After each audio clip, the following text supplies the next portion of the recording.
High বন্ধুরা, আশা করি সকলে ভালো আছেন। আমি চিকু, কমেডি কার্টুনস আর ভিডিও চ্যানেলের একজন সদস্য। আজকের ভিডিও ভারতের স্বাধীনতা দিবসের উপলক্ষে সংক্ষিপ্ত ভাষণ। কিছু ভুল ত্রুটি থাকলে ক্ষমা করবেন। উপস্থিত সম্মানীয় সকল অতিথি ও দর্শক বৃন্দরা, আপনাদের সবাইকে স্বাগতম। আজকে 15ই আগস্ট ভারতের স্বাধীনতা দিবস। প্রথমেই আপনাদের সবাইকে জানাই আন্তরিক শুভেচ্ছা ও অভিনন্দন। বন্ধুরা, আমরা সবাই জানি যে 15ই আগস্ট দিনটি প্রতিটি ভারতীয়দের জন্য অত্যন্ত সম্মানীয় ও গর্বের দিন।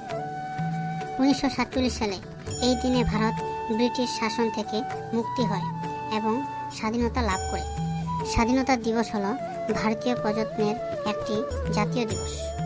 আমাদের মহান স্বাধীনতা সংগ্রামী যেমন মহাত্মা গান্ধী, পণ্ডিত নেহেরু, সুভাষচন্দ্র বসু, ভগৎ সিং আরও অনেকে আছেন। আমাদের দেশের স্বাধীনতার জন্য তাদের সমগ্র জীবন উৎসর্গ করেছিলেন। আজকে সেই সকলকে জানাই শতকোটি প্রণাম।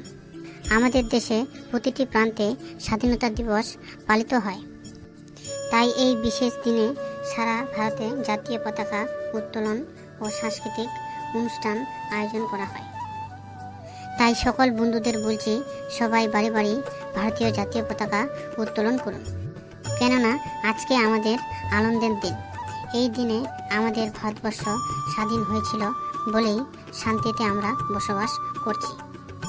এই বলে আমার ছোট্ট বক্তব্যটি শেষ করলাম। বন্ধুরা, আর এই ছোট্ট ভাষণটুকু যদি ভালো লাগে থাকে তাহলে এই ছোট্ট চ্যানেলটিকে লাইক এবং সাবস্ক্রাইব করতে ভুলবেন না। তো দেখা হচ্ছে পরের অন্য কোনো ভিডিওয়। ততক্ষণ ভালো থাকুন, সুস্থ থাকুন। বন্দে মাতরম। ভারত মাতার জয় হোক।